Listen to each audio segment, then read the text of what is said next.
दलित देशद्रोही है। मैं पूछना चाहता हूँ कि महिलाओं के लिए स्कूल किसने खोले?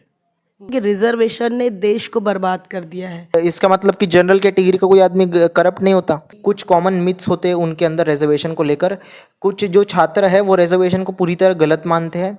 इसके चक्कर में वो अम्बेडकर को भी काफ़ी ज़्यादा क्रिटिसाइज करते हैं। आरक्षण जो है वो 10 सालों के लिए था, ऐसा कुछ। हाँ, ये काफ़ी कॉमन मिथ है जो कि है रिजर्वेशन जो है 10 साल के लिए था। मैंने बहुत से अपने जो जनरल कैटेगरी के दोस्त लोग हैं उनसे डिबेट किया वो रिजर्वेशन को लेकर, और यही बोलते हैं कि रिजर्वेशन तो 10 साल के लिए था, 10 साल के लिए, 10 साल के था। हर एक पॉलिटिकल पार्टी जो है वो रिजर्वेशन को एज अ टूल यूज़ करती है। वो अपने पपेट कैंडिडेट्स को बिठा देती है उन रिजर्व्ड सीट पे, और फिर आगे जाके उन्हीं को वो इलेक्ट हो जाते हैं। फिर वो उनका फ़ायदा उठाती है अपने डिसीजंस को बनाने में। ये जिस छात्र से हम डिस्कस कर रहे हैं यह 10वीं का छात्र है। साथियों, देश के अंदर आरक्षण एक ऐसा मसला है जिसको लेकर वाद विवाद निरंतर चलता आ रहा है। जब से आरक्षण की यह नीतियाँ देश के अंदर लागू हुई उसके बाद से हाशिए पर रखे समूहों को एक तरफ प्रतिनिधित्व मिलता है, वहीं दूसरी तरफ आरक्षण को भीख इस शब्द के इस्तेमाल के तौर पर उसके साथ उसकी तुलना की जाती है। तो ये ऐसे में इस विषय को लेकर विद्यार्थी क्या सोचते हैं, इस बात को लेकर आज हम चर्चा करने वाले हैं। मैं हूँ इंजीनियर स्नेहा और हमारे साथ है संघर्ष यह 9th स्टैंडर्ड पास कर चुका है और अभी 10th का स्टूडेंट है। और ऐसे में 10th के बच्चे क्या सोच रहे हैं और ख़ासकर इस रिजर्वेशन पॉलिसी को लेकर जो कि सोशल मीडिया पर जिसको लेकर अलग चर्चाएं होती हैं और वास्तविकता में अलग चर्चाएं होती है, कक्षा के अंदर अलग चर्चा होती है, कक्षा के बाहर अलग चर्चा होती है। तो ऐसे में विद्यार्थी क्या सोचते हैं इस पूरे मसले को लेकर आज हम चर्चा करेंगे। तो बहुत बहुत स्वागत है संघर्ष आपका। कैसे हैं आप? मैं तो ठीक हूँ, आप बताइए। हम भी ठीक है। आज हम एक मुख्य मुद्दे पर चर्चा कर रहे हैं। लगातार हम देख रहे हैं कि आप अपने स्कूल में, अपने इंस्टीट्यूशंस में आरक्षण को लेकर आप चर्चाएं करते हैं बच्चों के साथ। तो ऐसे में हम भी चाह रहे थे कि आप हमारे दर्शकों को भी आरक्षण को लेकर सबसे पहली प्रतिक्रिया आपकी क्या है और कैसा आपको अनुभव रहता है जब आप आरक्षण पर बात करना चाहते हैं। तो मेरा एक्सपीरियंस थोड़ा सा अलग ही रहता है। जब भी मैं डिबेट करता हूँ रिजर्वेशन को लेकर तो मुझे ये समझ में आता है कि लोगों को रिजर्वेशन के बारे में कुछ खास नॉलेज है नहीं। लोग जो है अपने सराउंडिंग से मिस इन्फॉर्मेशन बहुत ज़्यादा ग्रैब करते हैं और उसके थ्रू उन्हें लगता है कि जैसा वो परसीव कर रहे हैं वैसा ये रिजर्वेशन है, जबकि रिजर्वेशन की अंडरस्टैंडिंग ज़्यादातर लोगों को नहीं होती और स्कूल में इसके बारे में ज़्यादा बताया भी नहीं जाता। तो मेरा पहला एक्सपीरियंस ये होता है कि लोग बहुत ही ज़्यादा मिस इन्फॉर्म्ड है रिजर्वेशन को लेकर, और मेरा काम है कि मैं उन्हें अच्छे से इसके बारे में इन्फॉर्म करूँ। रिजर्वेशन का जो कंसेप्ट है ये तो एकेडमिक्स में नहीं है, और अगर जब है तो उसको काफ़ी बाद में पढ़ा जाता है। लोग इसे पीजी में पढ़ते हैं, सोशोलॉजिस्ट लोग इन्हें पढ़ते हैं। और अभी आप जो है वो स्कूली छात्र है, तो कैसे क्या आपको ये करीब का टॉपिक लगता है रिजर्वेशन? देखिए, मैं चाहता हूँ कि ये हमें पहले भी पढ़ाया जाए। देखो, जो आदमी जो है आर्ट्स लेगा, जो इस स्पेसिफिक सब्जेक्ट में इंटरेस्ट होगा, वही आगे जाके इस चीज़ को क्यों पढ़े। जो साइंस ले रहा है, जो बाकी ह्यूमैनिटीज़ में नहीं है, उसे भी इसे पढ़ना चाहिए। ये काफ़ी इंटरेस्टिंग चीज़ है। और क्या है कि जो लोग साइंस बैकग्राउंड से है, जिन्होंने इसके बारे में नहीं पढ़ा, वो लोग इसके बारे में काफ़ी ज़्यादा मिस इन्फॉर्म्ड होते हैं।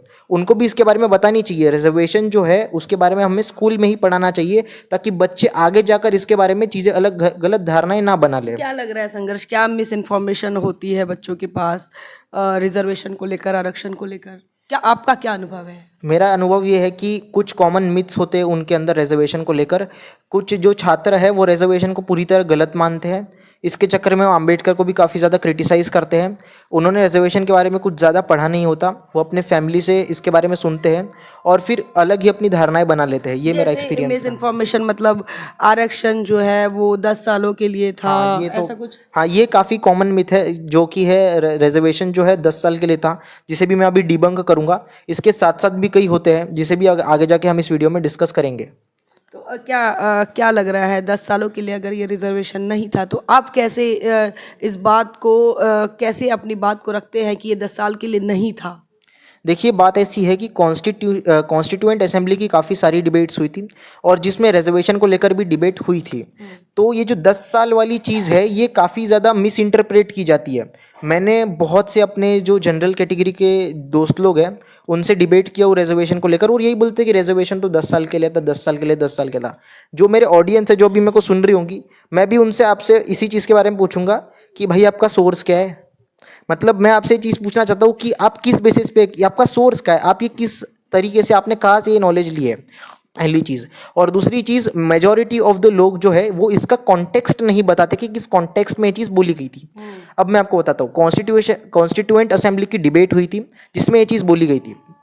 तो इसका कॉन्टेक्स्ट ये है कि अंबेडकर ने कहा था, अगर ये चीज़ सिर्फ पॉलिटिकल रिजर्वेशन के लिए बोली गई थी, ना कि हर एक रिजर्वेशन के लिए जो कि जॉब में है और एजुकेशन में है। ये सिर्फ पॉलिटिकल रिजर्वेशन के लिए बोली गई थी, वो भी उस केस में जब कि जो फ्यूचर की कंडीशंस है वो अगर बेटर हो जाती है रिप्रेजेंटेशन में, तब जाके हमको जो है ये इसके आगे डिसीजन लेना चाहिए। और अंबेडकर ने ये कहा था कि फ्यूचर की जो पार्लियामेंट है वो उस वक्त के सोशल कंडीशंस के अकॉर्डिंग अपना निर्णय लेगी जो कि उनको पॉलिटिकल रिजर्वेशन पे लेना चाहिए, ये कहा था। और इसे लोग आज मिस इंटरप्रेट करके ये बोलते हैं कि रिजर्वेशन तो सिर्फ 10 साल के लिए रहना चाहिए और था। फिर बाद में इसको एजुकेशन और नौकरियों के साथ जोड़ दे रहे हैं। हाँ, और बाद में इसे फिर एजुकेशन और नौकरी के साथ जोड़ दे रहे।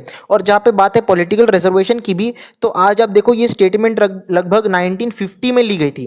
1950 में ली जाने के बावजूद आप देखो आज 2025 है, लगभग 75 साल हो गए इस चीज़ को।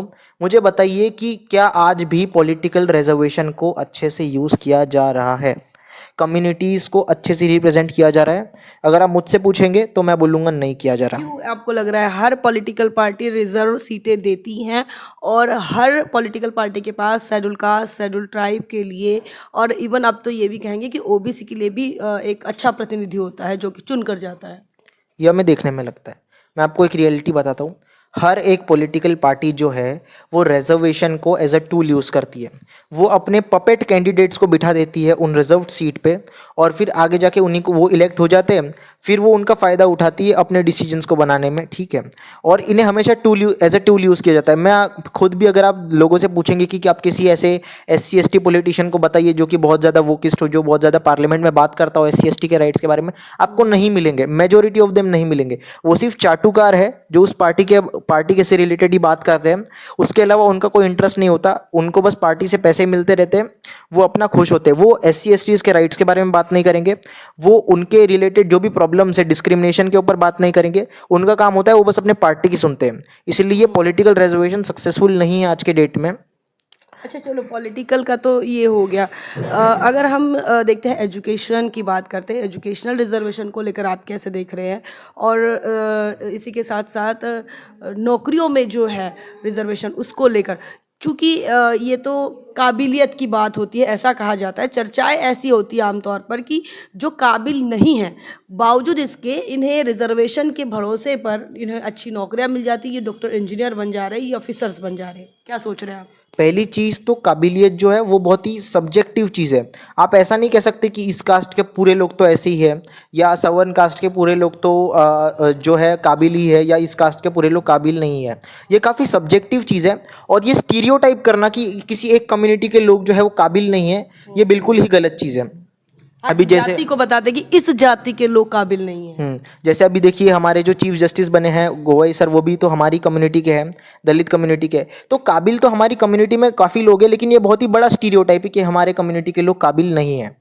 मैं इसे इस तरीके से देखता हूँ। और जहाँ तक बात रही एजुकेशन की, तो मैं कुछ कंडीशंस डिस्कस करना चाहता हूँ। जैसे कि जैसे एक मान लेते हैं हम कि कोई जनरल कैटेगरी का आदमी, अगर आपने जितनी भी दुनिया देखी, आप अगर आपको मैं बोलता हूँ कि आप दो कैंडिडेट्स को इमेजिन करो, एक है जनरल कैटेगरी का, एक है SC कैटेगरी का। एक कोई शर्मा वर्मा होगा, एक SC कैटेगरी का।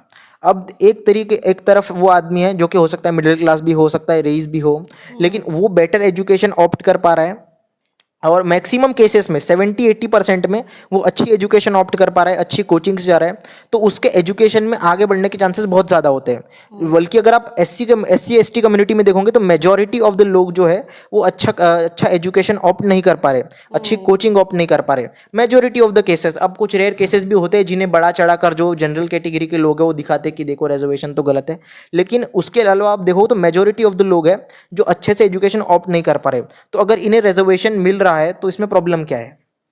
अच्छा, चलो एक और बात है इसमें, आपने जो बात कही, ये भी कहा जाता है ना कि रिजर्वेशन ने देश को बर्बाद कर दिया है।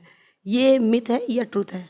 मैं इसे मिथ की तरह दिखता हूँ। मतलब जो भी ये कहते हैं तो उनका क्या लॉजिक है, किस लॉजिक पे वो ये कहते हैं कि रिजर्वेशन ने देश को बर्बाद कर रखा है, कि कैसे, उनका क्या लॉजिक है इस बेसिस पे? अगर आप थोड़ा जानते हैं तो आप मुझे बता दीजिए। कि लोगों का ये कहना है कि उनका ऑब्जर्वेशन ऐसा है कि रिजर्वेशन से बने हुए डॉक्टर, रिजर्वेशन से बने हुए ऑफिसर्स ये देश के लिए अच्छे नहीं हैं, ऐसा उनका मानना है। तो मतलब कि क्या इसे इसे किस तरह से देखते हैं आप? कोई इसका मतलब कि जनरल कैटेगरी का कोई आदमी करप्ट नहीं होता, या जनरल कैटेगरी का कोई आदमी डिग्री नहीं खरीदता? ये तो पूरी तरह सब्जेक्टिव चीज़ है ना। अगर आप देखो यूपी में ना, मैंने अभी सुना था जो काफ़ी सारी करप्शन जहाँ पे वहाँ पे हो रहा है, सबके सरनेम शर्मा वर्मा ही थे, कोई बड़े बड़े ऑफिसर थे वो यादव थे। तो अब क्या S C S T community के, क्या हम ये स्टीरियोटाइप कर दे कि इस कम्युनिटी के पूरे लोग तो करप्ट ही है, या अच्छे से काम ही नहीं करते, या तो इनकी डिग्री बेकार है ये, या फिर हम ऐसा स्टीरियोटाइप करना तो गलत है। बात सुन रहे हैं आप? देखिए, जिस छात्र से हम डिस्कस कर रहे हैं यह 10वीं का छात्र है, और जो बातें हम जिस बातों को, जिन मुद्दों को लेकर चर्चा कर रहे हैं, यह बड़े से बड़ा शख्स, चाहे अपने एजुकेशन में कहो या अपने नौकरी में उच्च स्तर पर भी अगर पहुंच जाए, तो भी इन मुद्दों को छेड़ने के लिए वो 10 बार सोचता है, और कई बार ऐसा होता है कि उसके पास जानकारी का अभाव होता है। तो इस पर और भी सवाल मेरे मन में, चूंकि अब हम मुद्दे से भटकना चाह रहे हैं। मुद्दे से भटकना इसलिए चाह रहे हैं, क्या पढ़ रहे हो आप आजकल और क्या पढ़ते हो, क्योंकि ये जो मुद्दे हैं इन पर चर्चा करना यह आसान बात नहीं है। तो मैं अम्बेडकराइट लिटरेचर थोड़ा बहुत पढ़ता हूँ। मैंने अम्बेडकर की कुछ बुक्स पढ़ रखी है जो मुझे बहुत अच्छी लगती है। जैसे? पहली है revolution and the counter revolution in ancient India. मैंने एनसीईआरटी की काफ़ी बुक्स पढ़ी है, और मुझे लगता है कि जो एक्चुअल हिस्ट्री है उससे कहीं ना कहीं हमारी गवर्नमेंट छुपा के कुछ भी बताया जा रही है। ठीक है, हमारी हिस्ट्री में किस हद तक कास्टिज्म हुआ इसके रिलेटेड चैप्टर्स थे, लेकिन अभी हमारी गवर्नमेंट ने उसे हटा दिया है। तो revolution and the counter revolution मेरी बहुत ही फेवरेट बुक है, क्योंकि इसमें हमारी हिस्ट्री के बारे में बात की गई है कि हमारी हिस्ट्री में भी क्या प्रॉब्लम्स थी। जनरली जब आप किसी बच्चे से पूछते हो कि हमारी हिस्ट्री कैसी थी, तो वो तो ऐसा ही आंसर देते कि हमारी हिस्ट्री तो महान थी, हमने ये किया वो किया। लेकिन एक्चुअली आप देखो तो हमने भी बहुत गलत चीज़ें की। इसको सबके सामने लाना चाहिए, लेकिन हमारी गवर्नमेंट ऐसा करती नहीं है। तो revolution and the counter revolution book जो है वो वैसे तो 2 पार्ट में डिवाइडेड है, जो कि मेरे को बहुत पसंद है। पहली है इंडियन हिस्ट्री कास्ट के ऊपर, और दूसरे में काफ़ी अलग अलग टॉपिक्स को कवर किया गया है, जैसे कि फॉल ऑफ बुद्धिज्म वगैरह को, ब्राह्मणिज्म क्यों बच गया इस्लाम के अटैक के बाद भी, इसको डिस्कस किया। तो ये बुक मुझे काफ़ी पसंद है। दूसरी है एनाइलेशन ऑफ कास्ट, कि कास्ट को किस तरह से एक्सप्लॉइट किया गया हमारे देश में, ये उनकी बुक है एनाइलेशन ऑफ कास्ट। और एक और बुक मुझे पसंद है वो है Pakistan and the partition of India. वैसे इस बुक को आजकल बहुत ज़्यादा मिस इंटरप्रेट किया जाता है। जितने भी मैंने बीजेपी के पॉलिटिशियंस देखे या राइट विंग वाले देखे, वो इसी पर बात करते हैं। जो भी जे साई दीपक की मैंने वीडियो देखी थी, पाकिस्तान और द पार्टीशन ऑफ इंडिया, हर तरफ इसी की बात की जा रही है। लेकिन मैं गारंटी देता हूँ जितने लोग इसके बारे में बिल्कुल ऑनलाइन बातें करते हैं, 99% ने पढ़ा नहीं है। अच्छा। बहुत अच्छी बुक है ये, मैं ये आपको रेकमेंड करूँगा। उसके अलावा मैं फिक्शन वगैरह भी पढ़ता हूँ, और पॉलिटिकल फिलोसॉफी भी पढ़ता हूँ। और मेरे को जो और एक राइटर बहुत पसंद है वो है जॉर्ज ऑरवेल। उनकी मैं 1984 और एनिमल फार्म बहुत अच्छी लगती है मुझे। अच्छा, तो अभी रिजर्वेशन को लेकर आपने क्या पढ़ा है, और क्या लग रहा है अम्बेडकराइट लिटरेचर में और रिजर्वेशन पॉलिसीज में क्या कुछ मिल पा रहा है आपको?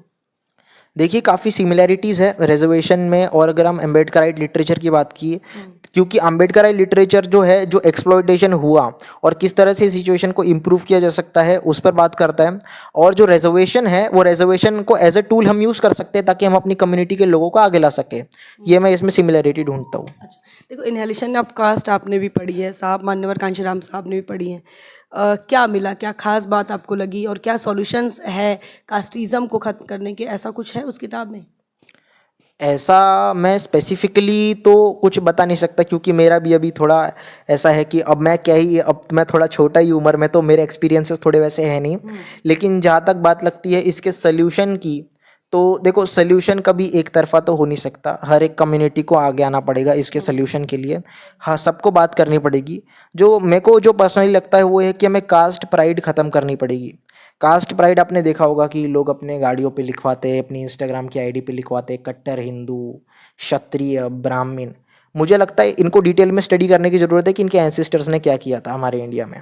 ठीक है, ये लोग ये ख़त्म करेंगे, और जब एक्चुअली आप कास्टिज्म को एक्सेप्ट करोगे तभी आप उसको ठीक कर पाओगे। आप मेजोरिटी ऑफ द लोगों को देखो, एक्सेप्ट ही नहीं करते कि हम कास्टिज्म कर रहे हैं, हमने कास्टिज्म किया। उन्हें ये पहले एक्सेप्ट करने की ज़रूरत है कि हमने कास्टिज्म किया, तभी हम आगे जाके इसका सोल्यूशन निकाल पाएंगे। अच्छा, उन्हें लगता है कि कास्ट सिस्टम नॉर्मल है। आपको नहीं लगता? आप जहाँ जिस स्कूल में पढ़ते हैं वहाँ का सिस्टम है या फिर नॉर्मल ही सब चीज़ें हैं, सब ठीक ठाक है? मैं जिस स्कूल में पढ़ता हूँ वहाँ पे सब ठीक ठाक है, तो वहाँ पे ऐसा कोई कास्टिज्म नहीं है। लेकिन उसके कारण क्या है कि जो मेरे बाकी दोस्त लोग हैं, जो मेरे मित्र हैं, उनको ये लगता है कि जस्ट बिकॉज हमारे यहाँ कोई कास्टिज्म नहीं हो रहा, उन्होंने कोई कास्टिज्म नहीं देखा, तो पूरी दुनिया में कास्टिज्म नहीं हो रहा। अच्छा।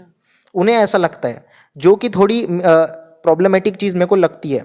तो डिबेट डिस्कशंस कैसे होते हैं बच्चों के साथ, सवर्ण बच्चों के साथ और बैकवर्ड्स कम्युनिटी के बच्चों के साथ, अपने दोस्तों के साथ?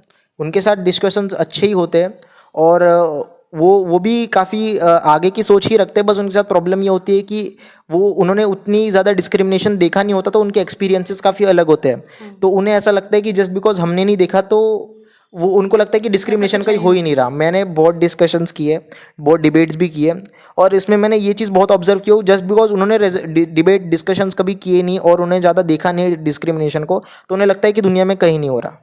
जबकि मेरे पर्सनल एक्सपीरियंसेस बहुत ख़राब रहे। मैं जिस गांव से आता हूँ वहाँ पर भी बहुत डिस्क्रिमिनेशन होता है, तो मैंने बहुत डिस्क्रिमिनेशन देखा है। जैसे? हमारे जो विलेज है वहाँ पर जो सवर्ण लोग हैं उनका एक अलग एरिया है, तो वहाँ पर एंटर करने के लिए भी काफ़ी लोग डरते हैं। हमारे गांव में जो मंदिर है वहाँ पर आप दलित कैटेगरी का आदमी एंटर नहीं कर सकता।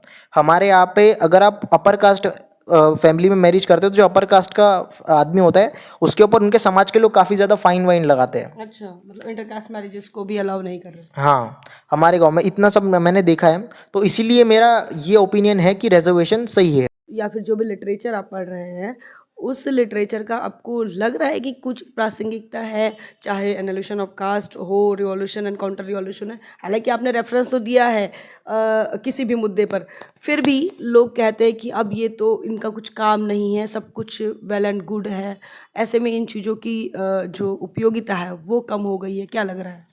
नहीं, पहले तो मुझे लगता है कि जो लोग ये कहते हैं कि अभी कास्टिज्म, आपका पॉइंट क्या है कि कास्टिज्म लोगों को लगता है कि है ही नहीं अभी। हाँ, और फिर जिन पर आप रेफरेंस देते हैं कि इन किताबों को अगर आपने पढ़ा और इन किताबों में इन सारी चीज़ों के बारे में लिखा हुआ है, चाहे रिवॉल्यूशन एंड काउंटर रिवॉल्यूशन की बात हो या फिर एनहेलेशन ऑफ कास्ट की बात हो, इन किताबों की अगर बात हो, तो कहते हैं कि अब इन किताबों की कोई ज़रूरत नहीं है, क्या लग रहा है आपको? नहीं, इन किताबों की बहुत ज़्यादा ज़रूरत है, क्योंकि हमारी करंट गवर्नमेंट देखे या जो जो जितने भी गवर्नमेंट है, वो लोग जो है वो कहीं ना कहीं हमारी हिस्ट्री डिलीट करने की कोशिश कर रहे हैं, कि ताकि हम तो इन्हें बता ही ना सके कि पास्ट में क्या हुआ। इन बुक्स का जो मुझे लगता है कि आज भी रिलेवेंस है, क्योंकि ताकि लोग इन्फॉर्म्ड रहे कि हमारे हिस्ट्री में क्या क्या चीज़ें हुई, कितनी प्रॉब्लमेटिक चीज़ें हुई, कितना कास्टिज्म हुआ, एक्सप्लॉइटेशन हुआ SC ST कम्युनिटी का। इसलिए मुझे लगता है कि बुक आज भी रिलेवेंट है, क्योंकि हमें हिस्ट्री की उतनी नॉलेज नहीं है। हमारे बुक्स में काफ़ी डिफरेंट हिस्ट्री लिखी गई है, कास्ट की हिस्ट्री नहीं लिखी गई है। इसलिए ये बुक आज भी रिलेवेंट है, क्योंकि हमें कास्ट की हिस्ट्री जानने की ज़रूरत है। चलो, आज का जो सिनेरियो है सोशियो पॉलिटिकल अगर बात करते हैं, इस सोशियो पॉलिटिकल में अब एक कॉमन थिंग जो है वो सरवाइव कर रही हैं, और वो ऐसी है कि एंटी दलित दलित जो है वह देशद्रोही है, इस प्रकार की एंटी ट्राइबल, उनके विशेष अधिकारों को ख़त्म करना, उनके अधिकारों को ख़त्म करना, इन चीज़ों का समझ पा रहे हो आप? या फिर एंटी मुसलमान, एंटी इस्लामिक जो सिनेरियो तैयार हो रहा है, इन चीज़ों को समझ पा रहे हो? क्योंकि उम्र आपकी कम है, मैं सब समझना चाहती हूँ कि आपकी क्या समझ हो रही है। जहाँ तक बात आपने पहले कही एंटी दलित होने की, जो आपने बात की कि दलित देशद्रोही है, मैं पूछना चाहता हूँ कि महिलाओं के लिए स्कूल किसने खोले? कौन थे? ज्योतिबा फुले ही थे, वो भी दलित कैटेगरी के थे। महिलाओं के लिए इतने सारे जो राइट्स लाए गए वो अम्बेडकर ने लाए, वो भी दलित थे, तो क्या हम देशद्रोही बोला जाए? जो मान्यवर कांशीराम थे वो भी दलित ही थे, तो क्या हम इनको देशद्रोही बोले? पेरियार जो थे वो दलित थे, उन्होंने इतने राइट्स की बात की लोगों के, क्या वो दलित जो थे वो भी देशद्रोही थे? देखो, करेक्ट करते हैं थोड़ा सा, महात्मा ज्योतिराव फुले बैकवर्ड कम्युनिटी के थे, ओबीसी थे, पेरियार भी ओबीसी गडरिया समाज से थे। अब आगे बढ़िए। तो मेरा ये पूछना है आपसे कि हम किस तरह से हम किसी भी कम्युनिटी के आदमी को देशद्रोही बोल रहे हैं? वो तो ना आज भी आप देखो इतना ज़्यादा डिस्क्रिमिनेशन होता है। मैं थोड़ा डेटा की बात करता हूँ। 2023 के डेटा के अकॉर्डिंग, एनसीबीआई का डेटा है, मैं कुछ नहीं बोल रहा, 53,000 केसेस रजिस्टर हुए कास्ट डिस्क्रिमिनेशन के, कास्ट बेस्ड डिस्क्रिमिनेशन के एससी कैटेगरी में। और मतलब आप डेटा कलेक्ट भी कर रहे हैं? हाँ, डेटा कलेक्ट भी कर रहा हूँ। तो मुझे बताइए, अब देशद्रोही कौन है? डिस्क्रिमिनेशन करने वाले लोग या जो डिस्क्रिमिनेशन सफ़र कर रहे हैं वो लोग देशद्रोही हैं? अब मुझे बताइए। और जहाँ तक बात रही एंटी मुस्लिम होने की बात, तो ये जो पॉलिटिकल पार्टीज़ है, ये पॉलिटिकल पार्टीज़ अपने आप को जिताने के लिए हर बार किसी ना किसी एक स्पेसिफिक रिलीजन को टारगेट करती है, उसके खिलाफ प्रोपेगेंडा फैला रही है और ये बता रही है कि भाई हमारा धर्म तो खतरे में है, हमारा धर्म खतरे में है, ये बोल के वो वोट ले रही है। मैं किसी का नाम नहीं ले सकता वरना विवाद हो जाएगा। तो जैसे अभी देखो, आपने कहा एंटी मुस्लिम की बात, एक कम्युनिटी है जो मेजॉरिटी में है हमारे देश में, कितनी कितनी जनसंख्या है, 80-85 करोड़ है। क्या लगता है ये 80-85 करोड़ लोग होने के बावजूद भी उनका धर्म खतरे में है? तो ये एंटी मुस्लिम का प्रोपोगेंडा क्या हुआ? ये एंटी मुस्लिम क्यों हो रहे हैं? ये पॉलिटिशियंस यूज़ कर रहे हैं एज अ टूल इनको भी, कि इनको लड़ाया जाए और अपनी सत्ता हमेशा बनाई जा सके। ये चीज़ हर एक आदमी ने की, आप देखो कांग्रेस ने की, बीजेपी ने भी की, हर कोई यही कर रहा है। तो मैं ना किसी को भी एंटी मुस्लिम की तरह रहता हूँ, क्योंकि एंटी मुस्लिम होने का भी कोई लॉजिक नहीं है, किसी भी रिलीजन वाले को हेट करने का कोई लॉजिक नहीं बनता। ठीक है, on the basis of religion हो सकता है उसने कुछ काम किया, वो तो सब्जेक्टिव चीज़ है, लेकिन on the basis of religion किसी को हेट करने की ज़रूरत नहीं है। अच्छा, सेम सिमिलर चीज़ जो है अगर रिलीजन के बेस पे, तो कास्ट के बेस पे भी किसी के साथ हेट आप नहीं कर सकते ऐसा? कास्ट के बेसिस पे भी हमें किसी के साथ में हेट ज़्यादा करनी नहीं चाहिए। इवन आपको भले ही अगर कोई आदमी अच्छा है, डिस्क्रिमिनेशन नहीं कर रहा, वो उसके अच्छे थॉट्स है, अगर वो जनरल कैटेगरी से भी है, और आप हो सकता है कि काफ़ी लोग मैंने देखा जो हेट करते, नहीं करने की ज़रूरत है, उनसे भी अच्छे से पेश आइए। अगर वो आपसे अच्छे से पेश आ रहे, बिल्कुल अच्छे से पेश आइए। चलो, हमारे दर्शकों के लिए क्या मैसेज है? दर्शकों के लिए मैं क्या मैसेज दूँ? दर्शकों के लिए मैं एक ही मैसेज दूंगा कि पहले तो ना किसी से मतलब सबसे इक्वल ही बिहेव करिए, कास्ट के बेसिस पे भी हो या रिलीजन के बेसिस पे भी हो, किसी को नफ़रत की भावना से नहीं देखे। और तीसरी चीज़ जो मैं बोलूँगा, लाइक शेयर सब्सक्राइब। तो हमारे साथ ये संघर्ष थे जो कि 10th के छात्र हैं। मैं बार बार इसलिए बता रही हूँ क्योंकि हम हर बार जब बात करते हैं तो किसी मूवमेंट के साथियों से बात करते हैं, चिंतकों से बात करते हैं, अम्बेडकरिक विचारों से वैचारिकी रखने वाले चिंतकों से बात करते हैं। लेकिन अभी आज जिनसे हम बातचीत कर रहे हैं यह सिर्फ एक 10वीं के छात्र हैं। जो भी कुछ हमारे पास इनके बारे में जानकारी आई, वह जानकारी यह है कि वह लगातार अपने ट्विटर हैंडल से मुख्य मुद्दों पर चर्चाएं करते हैं और जिन मुद्दों को लेकर काफ़ी जो गंभीर लोग भी होते हैं उन मुद्दों को छेड़ना पसंद नहीं करते हैं, खासकर सोशो पॉलिटिकल मुद्दों को लेकर और मार्जिनलाइज मुद्दों को लेकर। तो लगातार संघर्ष के माध्यम से इन बातों पर चर्चाएं होती है, डिस्कशंस होते हैं, डिबेट में ये शामिल होते हैं और इसीलिए आज हमारे साथ संघर्ष शामिल थे और पूरी चर्चा आपने सुनी है। क्या कुछ आप समझते हैं, कैसे देखते हैं बहुजन समाज से आने वाले अब ये नई जनरेशन है, नए छात्र हैं, इनके ये विचार हैं, ये अब अपने समाज की समस्याओं को समझ रहे हैं, पढ़ रहे हैं और इन समस्याओं को लेकर अब वो चर्चा करने के लिए मैदान में भी हैं। क्या कुछ सोच रहे हैं कमेंट सेक्शन में लिखिए ज़रूर। बने रहे नेशनल चौपाल पर, तब तक के लिए जय भीम, जय भारत।